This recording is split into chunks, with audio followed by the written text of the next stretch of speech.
So in this section this afternoon, we're going to tackle two topics: life passage planning and supported decision making. First up is life passage planning.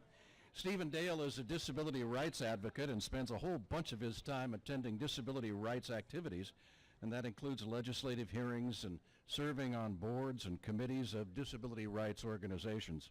He's a frequent speaker on a variety of disability topics across the country and the recipient of the 2010 Teresa Foundation Award and the 2007 Naela Powley Award. Additionally, Mr. Dale is a longstanding member of the Special Needs Alliance, a national not-for-profit organization of attorneys dedicated to the practice of disability and public benefits law. And I would be remiss if I didn't add, Stephen, for years now, has done all the audio for our conference and is the guy behind, one of the guys behind all that equipment over there. And all these programs today will be on YouTube. Probably not this afternoon, I wouldn't think, but sometime soon, so you can see the ones that you think were very good, like Greg Galuso, and the one that Stephen is about to present on life passage planning. Stephen. Okay. By the way, I'm also on the board of the ARC of California and a bunch of other stuff here, and so we're going to start off with this life passage planning project. I am going to do an hour program in 19 minutes and 53 seconds. So hold on to your hat. We're going to go through it pretty quickly here. And you know, there's a tradition in the disability community that we always kind of talk about, you know, where we came from, telling our own story. So let me tell you my story. It's a little different. I know a lot about deinstitutionalization because I was born to a group of families that actually worked at Agnew State Hospital. I was actually spent a good portion of my life on the grounds of Agnew State Hospital. I was shocked to find out that everybody didn't live in a state hospital here, but it was, and I also worked as a psych nurse for 17 years.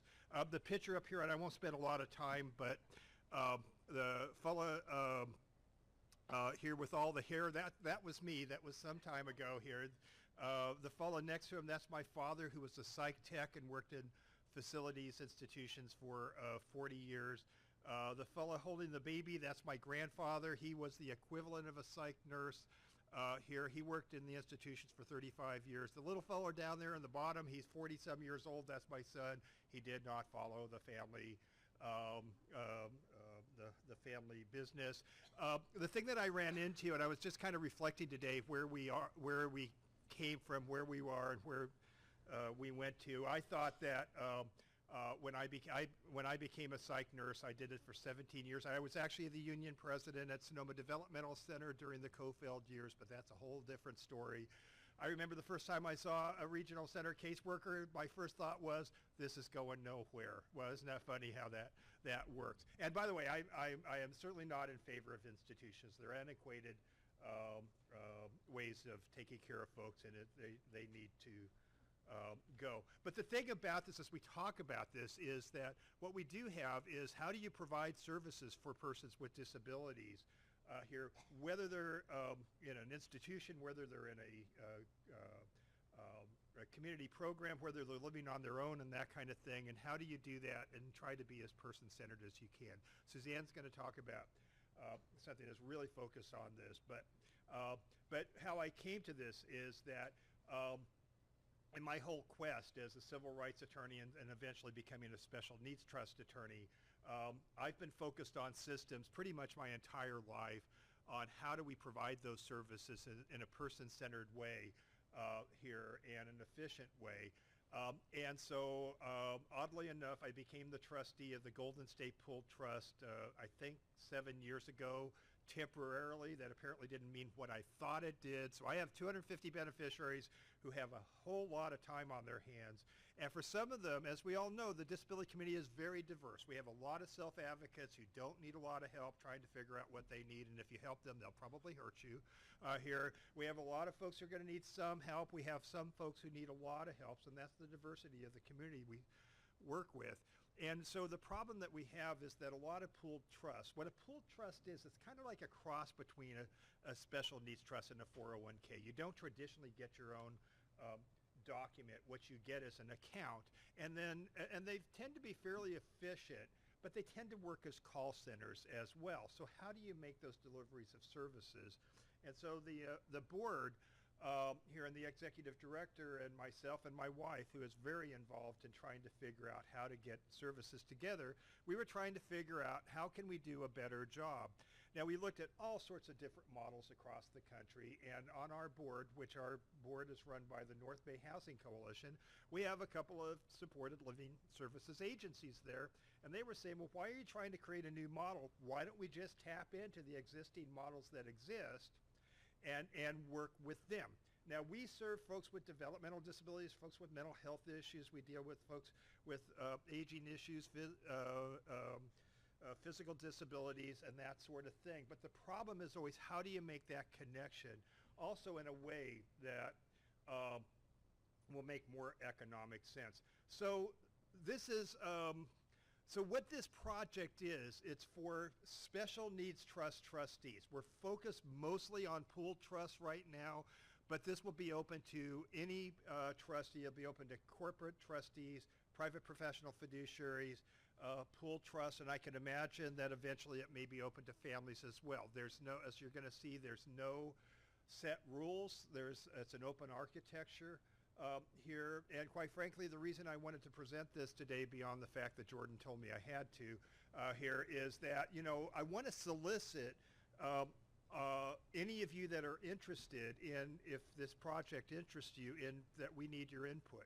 So what we're looking at doing is, the idea was that what we're trying to do is make a better connection between the folks who administer special needs trust and the beneficiary themselves here, to try to come up with or more reasonable way of doing this. What the project is focused on is adapting and improving existing systems, not to create a new system, but to adapt existing systems and develop and implement a system of assessment and delivery of services.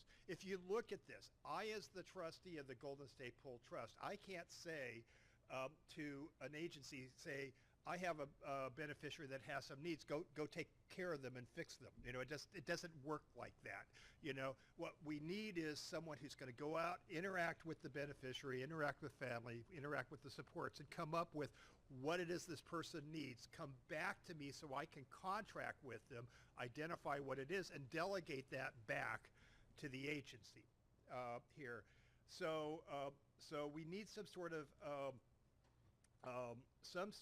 way, some sort of system of assessment, much like is done in a normal IPP or ILS or SLS process. Once again, as we all know, a lot of our processes are very assessment oriented. Maybe some of that's good, maybe some of it's bad, but it's how it rolls. This is to work with participating programs that provide direct services to persons with disabilities that can easily adapt to systems to deliver the same sort of services we're looking for beneficiaries of special needs trust. Now, the fact is that a lot of, especially professional trustees, here. Now, I grew up in the system, so I kind of know something about disability, but the majority of trustees are very interested. They're very caring. They may have a person with a disability in their family themselves, but their main focus is really being good fiduciaries, getting people stuff, making sure their investments are done, and dealing with compliance here. There's a lot more to it than that. So just really quickly, the reason we call it the Life Passage planning program is, well, to tell you the truth, we couldn't think of another name, but the other one is, I'm a sailor, and so when folks, this is based on a maritime concept called passage planning, and part of that is that if you go on a voyage, you can't just get in the ship and take off, because, well, that's not going to work out really well.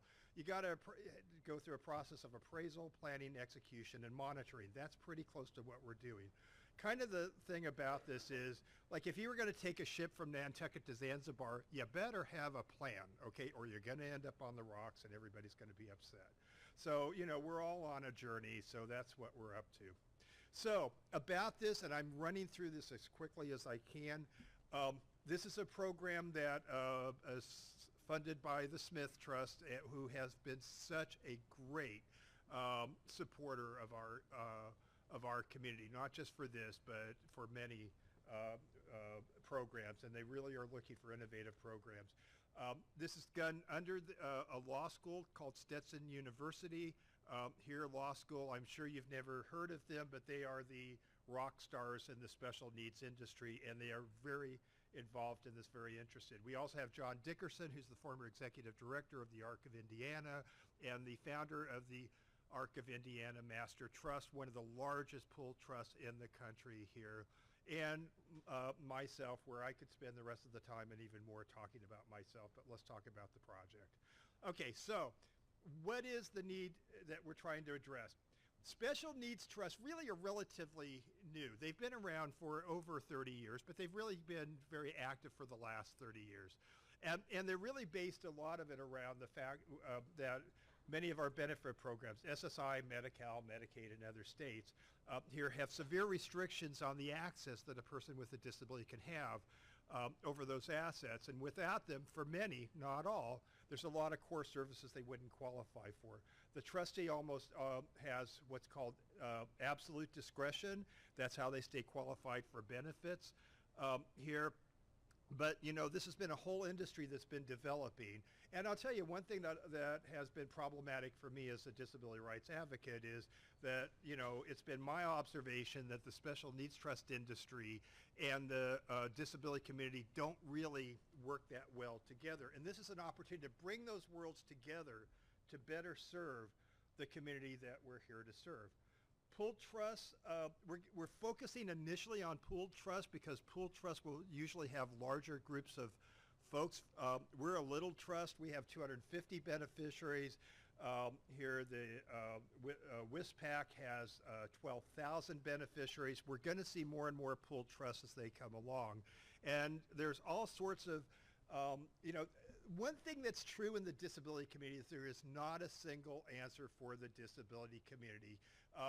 The diversity of the community is part of the challenge. It'd be a lot easier if there was a single answer, but that's just not how it rolls here.